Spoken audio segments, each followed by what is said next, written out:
এরপরে প্রশ্ন হলো, মোজ ধোয়া পানি পান করলে নাকি হারাম হয়, আসলে হাদিসে এমন কিছু আছে কিনা? মোজ ধোয়া পানি খেলে বা মোজ লাগলে কোনো কিছু খেতে গেলে সেটা হারাম বলে হয়। হারাম তো পরের কথা, অনেকে বলে মাকরু, হারামও হবে না মাকরুও হবে না। কারণ মোজ যদি থাকে আর পানি যদি আপনি খেতে যান, তো একটু আধটু লাগবেই লাগবে, যত ছোট থাকুক একটু হইলেও লাগবে। এখন যদি বলেন যে না আমি লাগাবো না, তাহলে মোজ বড় রাখতে হবে অনেক, এবং সে মোজ কিছু একটা দিয়ে চিমটি দিয়ে ধরে উঠায় ধরে তারপর খাইতে হবে। এছাড়া তো আমি কোনো উপায় দেখি না।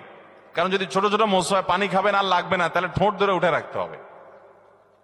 তাহলে বোঝা গেল এটা ভুয়া, ভিত্তিহীন কথা। মোজ যদি লেগে যায় ইচ্ছাকৃত, তো মোজ ধোয়া পানি, মোজ ধোয়া খানা, মোজে লাগলে সেটা খাবেন না আপনি। কারণ হলো সেটা তো আর পরিষ্কার করে হওয়ার সময় জীবাণু থাকতে পারে, ধুলাবালি থাকতে পারে। ইচ্ছাকৃত এটা করেও না কেউ, কিন্তু অনিচ্ছাকৃত যেটুকু লেগে যায়